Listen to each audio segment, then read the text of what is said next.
শিক্ষার্থী বন্ধুরা, আজকে আমরা বিস্তৃত তরিতে 6 নম্বর ক্লাস স্টার্ট করছি। দেখো, বিগত ক্লাসে আমরা পেয়েছিলাম বিভবের সমীকরণ v 1/4πε0 q/r আর প্রাবল্যের ইকুয়েশন ছিল 1/4πε0 q/r²। তো এখন দেখো যে v/e একটা সমীকরণকে আরেকটা সমীকরণ দিয়ে ভাগ করলে আমরা এখানে পেয়ে যাই কত r। অতএব v আমরা কত লিখতে পারি er।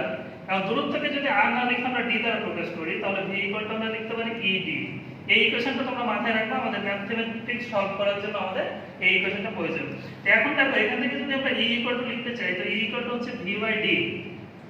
তো দেখো যে প্রাবল্যের আমরা সংজ্ঞা থেকে পেয়েছিলাম যে একক ধনাত্মক চার্জের উপর প্রযুক্ত বলকে বলা ছিল কি প্রাবল্য, তাহলে F/q। তো এখান থেকে আমরা একক পেয়েছিলাম নিউটন পার কুলম্ব। তো এখান থেকে দেখো যে আমরা প্রাবল্যের আরো একটা একক লিখতে পারি যে volt per metre. Volt per metre, বিভবের একক হচ্ছে ভোল্ট আর দূরত্বের একক হচ্ছে মিটার। তো এখান থেকে আমরা আরো একটা ইকুয়েশন পাই যেটা আমাদের ম্যাথ সলভ করার জন্য প্রয়োজন হবে। দেখো যে এই বিভবকে যদি আমরা r এর সাপেক্ষে ডিফারেন্সিয়েশন করি তাহলে আমরা লিখতে পারি dv/dr ইকুয়াল টু, আমরা ডিফারেন্সিয়েশন করছি r এর সাপেক্ষে, তাহলে দেখো 1/4πε0 ধ্রুবক, চার্জ হচ্ছে ধ্রুবক, তাহলে এখানে আছে 1/r, তাহলে 1/r কে আমরা লিখতে পারি r ইনভার্স।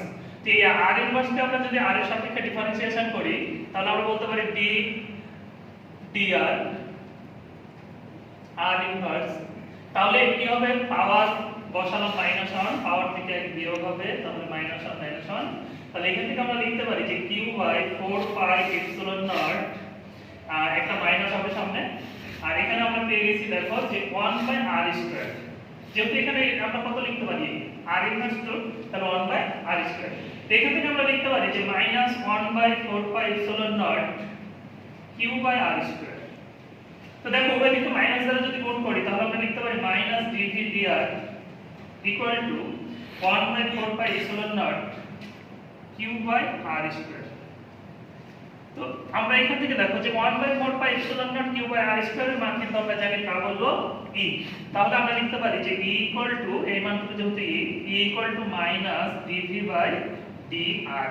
এই ইকুয়েশনটা আমাদের খুবই গুরুত্বপূর্ণ, এই টাইপের ম্যাথ আমরা সলভ করব, আপাতত তোমাদের ইকুয়েশনটা মাথায় রাখতে হবে। তো এখন দেখো যে এই ইকুয়েশনটাকে আমরা অন্য ফরম্যাটে লিখতে পারি যে minus gradient v e equal to minus gradient v। তো তোমরা ভেক্টর গ্রেডিয়েন্ট সম্পর্কে পড়েছিলে যে গ্রেডিয়েন্ট ইকুয়াল টু ছিল del xi plus del yj plus del z k। তো যে কোনো একটা অক্ষ যদি আমরা চিন্তা করি তাহলে এটুকুই থাকবে, আর যদি তিনটা অক্ষ তাহলে আমরা এই পুরোটাই এখানে চিন্তা করব। তো আমরা ম্যাথ সলভ করার সময় এই ইকুয়েশনগুলো প্রয়োগ দেখব, আপাতত এই সমীকরণগুলো তোমরা অবশ্যই মাথায় রাখবা। এবার আমাদের আলোচ্য বিষয় কোন একটা গোলকের অভ্যন্তরে আমরা প্রাবল্য এবং বিভবগুলো চিন্তা করব। তো দেখো আমরা ধরে নিচ্ছি যে প্রথমে আমাদের চিন্তা করতে হবে যে গোলকটা পরিবাহী না অন্তরক, তারপর আমাদের চিন্তা করতে হবে যে সেটা হচ্ছে নিরেট না ফাঁকা। তো দেখো যদি পরিবাহী আমরা চিন্তা করি তো আমরা প্রথমে আলোচনা করব পরিবাহী গোলক নিয়ে, এবং সেটা নিরেট হোক বা ফাঁকা হোক। তো দেখো আমরা ধরে নিচ্ছি যে কোন একটা চার্জ প্লাস একটা point charge plus charge Q charge আর একটা গোলকের অভ্যন্তরে গোলকের পৃষ্ঠে সুষমভাবে বর্ণিত একটা চার্জ। এখন দেখো যে এই ক্ষেত্রে তড়িৎ বলরেখাগুলো, তড়িৎ বলরেখা বলতে আমরা কি বুঝি যে +1 চৌম্বক চার্জকে চেয়ে বরাবর ধাক্কা দেয়। তাহলে এই ক্ষেত্রে আমরা বলরেখাগুলো চিন্তা করতেছি, এর জন্য বলরেখাগুলো আমরা চিন্তা করছি।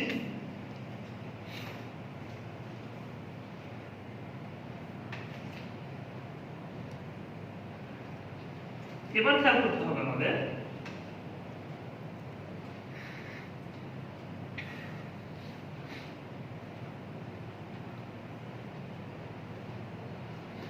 এবার খেয়াল করো যে আমরা যদি এখানে একটা গোলক কল্পনা করি, এটা কিন্তু আমরা কল্পনা করছি, এই গোলকটা কিন্তু অ্যাকচুয়ালি তার কোনো অস্তিত্ব নাই, আমরা কল্পনা করে নিচ্ছি। তো দেখো যে এই অংশটুকু যদি আমি ঢেকে দিই তাহলে এইটা এবং এটার বাইরের অংশ কিন্তু সেম। দেখো এই ক্ষেত্রে তড়িৎ বলরেখাগুলো যেভাবে ছড়ানো, এই ক্ষেত্রে তড়িৎ বলরেখাগুলো একইভাবে ছড়ানো, কিন্তু পার্থক্য হচ্ছে কি এর অভ্যন্তরে কোনো বলরেখা নেই, বলরেখা নেই, আর এর অভ্যন্তরে বলরেখা আছে। তাহলে বলরেখা নেই আর বলরেখা আছে। এবার খেয়াল করো যে এই তড়িৎ প্রাবল্য সৃষ্টি করে বা তৈরি করে কারা? এই বল রেখাগুলো। তাহলে এর মধ্যে কি তড়িৎ বল রেখা নেই, তাই আমরা বলতে পারি কি যে এর মধ্যে প্রাবল্যের মান হচ্ছে কত? 0। তাহলে যেহেতু বল রেখা নাই সেহেতু এর মধ্যে প্রাবল্যের মানটা হবে কি? 0। আমরা অন্যভাবে বলতে পারি যে কেন 0 হয়, একটু খেয়াল করে দেখো যে একটা গোলক এর পৃষ্ঠে চার্জ ছড়ানো আছে। এখন দেখো যে এই মিডল পয়েন্টে যদি আমরা একটা প্লাস চার্জ চিন্তা করি মিডল পয়েন্টে, তাহলে উপরের এই চার্জগুলো তাকে কি করবে? নিচের দিকে ধাক্কা দেবে। আবার দেখো নিচের চার্জগুলো তাকে উপরের দিকে ধাক্কা দেবে। এর ফলে দেখো সমান সংখ্যক চার্জ আমার দূরত্বটা সমান, তাহলে এর মধ্যে নিট বলের মানটা কত হবে? 0। তাহলে নিট বলের মান যদি 0 হয়ে যায় তাহলে এর অভ্যন্তরে প্রাবল্যের মান কত হবে? 0। তা এখানে আমরা মিডল পয়েন্টে চিন্তা করেছি, তাই আমরা সহজে বলে দিতে পারলাম যে প্রাবল্যের মান 0। কিন্তু আমরা মিডল পয়েন্ট না চিন্তা করে যদি একটু অন্য জায়গায় চিন্তা করি, তাহলে খেয়াল করো যে চার্জগুলো পৃষ্ঠে ছড়ানো আছে। এই পয়েন্টটা আমরা চিন্তা করতেছি একটা প্লাস কুলম্ব 1 কুলম্ব চার্জ। তাহলে দেখো যে এই যে নিচের যে চার্জগুলো তাকে কি করবে? উপরের দিকে ধাক্কা দিবে। তাহলে এখানে চার্জের মান বেশি কিন্তু দূরত্বটা কিন্তু অনেক বেশি দেখো। আর এক্ষেত্রে চার্জের মান কম কিন্তু দূরত্ব কি? কম। তো এই উপরের চার্জগুলো তাকে কি করবে? নিচে ধাক্কা দিবে। এক্ষেত্রে কিন্তু বলের মান নিট বলটা তার জন্য কি হবে? সমান হবে। এক্ষেত্রে চার্জ কম কিন্তু দূরত্ব কম, এজন্য বলের মানটা কি হবে? বেশি। আবার দেখো যে এই ক্ষেত্রে চার্জ বেশি কিন্তু দূরত্ব কি? বেশি, এজন্য বলের মানটা কি হবে? উভয় ক্ষেত্রে সমান হবে। তাই আমরা বলতে পারি যে এই ক্ষেত্রে প্রাবল্যের মানটা হবে 0। তাহলে আমরা এই যেহেতু বল রেখা নাই অভ্যন্তরে, তাহলে আমরা বলবো কি যে প্রাবল্যের মান হচ্ছে এর অভ্যন্তরে 0। এখন দেখো আমরা নরমালি চিন্তা করতেছি যে একটা প্লাস কিউ চার্জকে আমরা ধাক্কা দিয়ে দিয়ে এর অভ্যন্তরে নিয়ে যাওয়ার চেষ্টা করছি। তাহলে দেখো যে এই ক্ষেত্রে যেহেতু বল রেখাগুলো আছে, বল রেখাগুলো এই চার্জকে কি করবে? ধাক্কা দিবে। তাহলে এই ধাক্কার বিরুদ্ধে তড়িৎ বলের বিরুদ্ধে আমাদের কাজ করে নিয়ে যেতে হবে। কোন পর্যন্ত ধাক্কা আছে? এই পৃষ্ঠ পর্যন্ত। আমরা ধরে নিচ্ছি যে পৃষ্ঠ পর্যন্ত নিয়ে যেতে যে পরিমাণ কাজ সেটা হচ্ছে v। তো এই পৃষ্ঠের বিভব কিন্তু আমরা জানি 1/4πε0 কি ছিল? চার্জ q বাই ব্যাসার্ধ r। rটা হচ্ছে কি? এই গোলকের ব্যাসার্ধ। এবার একটু খেয়াল করো যে এই যে ব্যাসার্ধ পর্যন্ত যখন পৃষ্ঠ পর্যন্ত আমরা যাচ্ছি, এর অভ্যন্তরে কি কোনো তড়িৎ বল আছে? বল নেই। তাহলে আমরা কি বলবো যে এর অভ্যন্তরে আমাদের এক্সট্রা কোনো কাজ করতে হচ্ছে না। তাহলে এক্সট্রা কাজ যদি না করতে হয় বা এক্সট্রা কাজের পরিমাণ যদি 0 হয়, তাহলে এর অভ্যন্তরে প্রত্যেকটা বিন্দুতে এই কাজের মান বা বিভব কত হবে? সেম হবে, v = 1/4πε0 q বাই r। আর আরেকটা জিনিস আমাদের এখানে মাথায় রাখতে হবে যে এই কন্ডিশন এবং এই কন্ডিশন একই, কতদূর পর্যন্ত একই? তো দেখো যে এই বাইরে মানে ব্যাসার্ধের বাইরে যখন আমরা চলে যাব, আর ব্যাসার্ধের বাইরে এই একটা গোলক একটা পয়েন্ট চার্জ বিন্দু চার্জের মতো কি করবে? আচরণ করবে। তাহলে আমরা বলতে পারি যে একটা পরিবাহী গোলক একটা বিন্দু চার্জের মতো আচরণ করে কোথায়? এই আর ব্যাসার্ধের বাইরের দিকে। ওকে, তাহলে আমরা পরবর্তীতে দেখি আমরা একটু গাণিতিকভাবে দেখব যে এই অভ্যন্তরে প্রাবল্যের মান কেন 0 হয়। যে অসীম দূরত্ব থেকে প্লাস কিউ চার্জকে আমরা ধাক্কা দিয়ে এই পরিবাহী যে গোলক তার অভ্যন্তরে আনার চেষ্টা করছি। তাহলে এই পয়েন্টে বিভব থাকবে, এই পয়েন্টে বিভব থাকবে, এই পয়েন্টে বিভব থাকবে। পৃষ্ঠে যখন আসবে তখন আমরা জানি যে পৃষ্ঠের বিভব v = 1/4πε0 q বাই r। তো এই rটা কি? অবশ্যই ব্যাসার্ধ। এখন খেয়াল করো যে এর ভিতরে যদি আমরা এই r এর মানটা আমরা যে কোনো দূরত্ব চিন্তা করতেছি, r হচ্ছে কি? দূরত্ব, আর এই r হচ্ছে কি? ব্যাসার্ধ। এখন দেখো যে এই দূরত্বের মানটা যদি r এর চেয়ে ব্যাসার্ধের চেয়ে কম হয় মানে কি বোঝাচ্ছে? অভ্যন্তরে। তাহলে অভ্যন্তরে আমরা জানি যে অভ্যন্তরে এক্সট্রা কোনো কাজ করতে হয় না। কেন কাজ করতে হয় না? দেখো যে কাজ w = আমরা জানি বল ইনটু সরণ। আবার দেখো e = আমরা জানি f/q। তাহলে f = আমরা কত জানি? f = আমরা লিখতে পারি eq। তাহলে এই f এর মান যদি eq আমরা বসাই, eq * d থাকে। তাহলে এই দেখো যে এর অভ্যন্তরে আমরা জানি যে প্রাবল্যের মান হচ্ছে 0। তাহলে এই e এর মান যদি 0 বসাই তাহলে টোটাল কাজের মানটা কত? 0। তাই আমরা বলতে পারি যে এর অভ্যন্তরে কোনো কাজ করতে হয় না। এখানে কিন্তু এই 0 দ্বারা কিন্তু মোট কাজ 0 বোঝায় না। কি বোঝায়? যে এর অভ্যন্তরে কোনো কাজ করতে হয় না। তাহলে দেখো যে এর অভ্যন্তরে বিভব যেটা পৃষ্ঠের বিভব ছিল তার সমান। তাহলে যখন এই দূরত্বের মানটা ব্যাসার্ধ তখন বিভবের মান আমরা পেলাম 1/4πε0 আবার দেখো যে দূরত্বটা যখন এই গোলকের অভ্যন্তরে তখনও কিন্তু আমরা সেম পেয়েছি যে বিভব v 1/4πε0 q/r। তখন কিন্তু আর এই দূরত্ব হবে না, কি হবে? ব্যাসার্ধ, কারণ পৃষ্ঠের বিভব এবং অভ্যন্তরের বিভব হচ্ছে সেম। আবার দেখো যে প্রাবল্য আমরা পেয়েছি e কত? 0। তাহলে এই দুইটা জিনিস আমাদের মাথায় রাখতে হবে।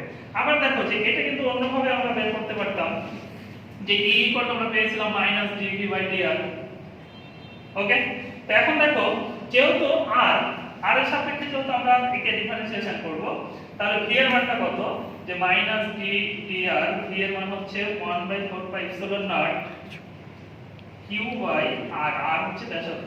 তো একটা গোলকের ব্যাসার্ধ r যেহেতু ধ্রুব, তাহলে ধ্রুবক প্রত্যেকটা জিনিসই ধ্রুব, তাহলে প্রত্যেকটা যদি ধ্রুবক হয় ধ্রুবককে ডিফারেন্সিয়েশন করলে কত হবে? 0। তাহলে e কিন্তু আমরা এখানেও বলতে পারি যে e এর মানটা হচ্ছে 0। তাহলে এই অংশটুকু তোমরা অবশ্যই মাথায় রাখবা। দেখো যে প্রাবল্য এবং বিভবের ইকুয়েশনগুলো আমরা পেয়েছি যে পৃষ্ঠে প্রাবল্য কত, বিভব কত, অভ্যন্তরে প্রাবল্য কত, বিভব কত। তো এবার আমরা একটা গ্রাফ চিন্তা করছি, খেয়াল করো। তো এটা এখানে পরিবাহী একটা গোলক। তো দেখো এর কেন্দ্র থেকে পৃষ্ঠ এর ব্যাসার্ধ হচ্ছে r। তো আমরা এখানে r একটা দূরত্ব ধরেছি, দূরত্বের সাপেক্ষে এখানে হচ্ছে বিভব আর এখানে দূরত্ব r এর সাপেক্ষে হচ্ছে প্রাবল্য e। তো দেখো যে এই r টা হচ্ছে কেন্দ্র থেকে দূরত্ব, এটা কিন্তু ব্যাসার্ধ না। আর বড় r টা হচ্ছে কি? ব্যাসার্ধ। এটা একটু মাথায় রাখতে হবে যে এই বড় r হচ্ছে ব্যাসার্ধ আর ছোট r হচ্ছে কেন্দ্র থেকে দূরত্ব। তাহলে দেখো যে এই ছোট r এর মান যখন বড় r এর সমান তখন আমরা বলবো কি? পৃষ্ঠ। এবার খেয়াল করো যে প্রথমে আমরা গ্রাফটা চিন্তা করতেছি এই দূরত্বের সাপেক্ষে আমরা এই প্রাবল্যের গ্রাফ। তো দেখো যে এই কেন্দ্রের থেকে পৃষ্ঠ পর্যন্ত অভ্যন্তরে আমরা যেটা বলতেছি, তাহলে এটা কেন্দ্র আর এই পর্যন্ত হচ্ছে পৃষ্ঠ r। তো এই অভ্যন্তরের প্রাবল্যের মান কত? 0। তাহলে দেখো যে এই মানটা আমরা 0 ধরেছি। এখন দেখো পৃষ্ঠের প্রাবল্যের একটা মান থাকবে, সেই মানটা কত? e 1/4πε0 q/r²। তো এই মানটাকে আমরা এই পর্যন্ত ধরলাম, যেটা হচ্ছে পৃষ্ঠের প্রাবল্যের মান। তাহলে এই কেন্দ্র থেকে ব্যাসার্ধ বা r দূরত্বে এই বা আমরা বলতে পারি কি পৃষ্ঠ পর্যন্ত, সেটা হচ্ছে e এর মান 0।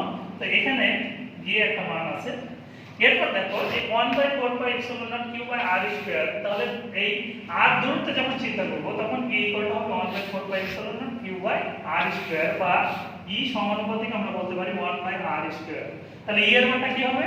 এই দূরত্বের বর্গের ব্যস্তানুপাতে কি হবে? কমে যাবে। তাহলে এখান থেকে কি হবে? তাহলে এটা কোথায় 0 হবে একটু চিন্তা করো। r এর মান যখন ইনফিনিটি হবে তখন e এর মান 0 হবে। তাহলে আমরা বলতে পারি যে প্রাবল্যের মান 0 হবে কোথায়? অসীম দূরত্বে গিয়ে। একই ভাবে আমরা বাম দিকে চিন্তা করি। বাম দিকে দেখো যে এই পর্যন্ত হচ্ছে ব্যাসার্ধ, এই পর্যন্ত হচ্ছে r। তাহলে কেন্দ্র থেকে এই r পর্যন্ত e এর মান হচ্ছে বা প্রাবল্যের মান হচ্ছে কত? 0। তাহলে এখানে পৃষ্ঠে গিয়ে e এর একটা মান থাকবে, সেই মানটা কত? 1/4πε0 q/r²। তাহলে এখানে আমরা মানটা চিন্তা করছি যে এই মানটা হচ্ছে e এর মান। এবার দেখো যে এই দূরত্বে যখন আমরা যাব তখন কি হবে? আবার বর্গের ব্যস্তানুপাতে কমে যাবে। তাহলে এইভাবে অসীম দূরত্বে গিয়ে সেটা কি হবে? 0 হবে। এবার চলে আসো যে এই দূরত্বের সাপেক্ষে বিভবের আমরা গ্রাফটা দেখতে পারি। তো আমরা জানি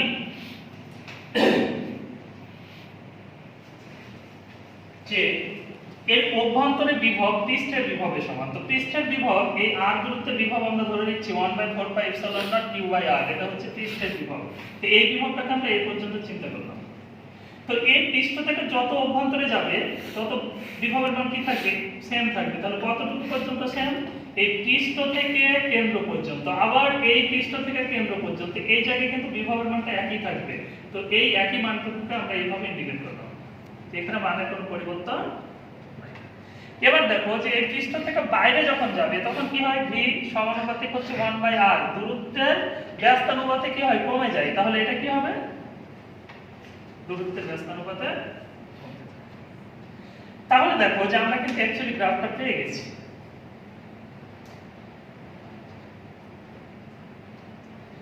তাহলে আমরা বলতে পারি এই গ্রাফটা তোমরা অন্যভাবে পেতে পারো। দেখো যে এই অভ্যন্তরে গোলকের অভ্যন্তরে এই ভি এর মানটা কি দেখো ধ্রুব আছে, সেম আছে। দেখো যে এই পৃষ্ঠ থেকে কেন্দ্র আবার পৃষ্ঠ থেকে কেন্দ্রের টোটাল দূরত্বের মধ্যে ভি এর মান কি আছে, একই আছে, বা আমরা বলি কি ধ্রুব আছে। তো এই ধ্রুবককে যদি আমরা ডিফারেন্সিয়েশন করি তাহলে আমরা ইকুয়েশন কিন্তু পেয়েছিলাম e dv/dr। তাহলে v কে আগের সাপেক্ষে ডিফারেন্সিয়েশন করলে দেখো ধ্রুবককে ডিফারেন্সিয়েশন করলে 0 হয়, আমরা 0 পেয়েছি। তাহলে একে ডিফারেন্সিয়েশন করলে আমরা কি পেয়েছি, 0 পেয়েছি। আবার এখানে কত ছিল 1/r, তো 1/r কে যদি আমরা ডিফারেন্সিয়েশন করি তো -1/r² হওয়ার কথা। তো এখানে মাইনাস হবে না কেন, দেখো এখানে কিন্তু আগে থেকে একটা মাইনাস আছে, তাহলে মাইনাসে মাইনাসে কি হয়ে যাবে, প্লাস হয়ে যাবে। তাহলে দেখো আমরা অ্যাকচুয়ালি পেয়ে গেছি যে ধ্রুবককে ডিফারেন্সিয়েশন করলে 0 হয়েছে, 1/r কে ডিফারেন্সিয়েশন করলে হয়েছে 1/r²। তাহলে এটা দূরত্বের ব্যস্তানুপাতে কমবে আর এটা দূরত্বের বর্গের ব্যস্তানুপাতে কমবে। তো এই গ্রাফটা আমাদের সৃজনশীলের জন্য খুব গুরুত্বপূর্ণ, তোমরা একটু অবশ্যই মাথায় রাখবা, এখান থেকে ম্যাথগুলো আমরা সলভ করব।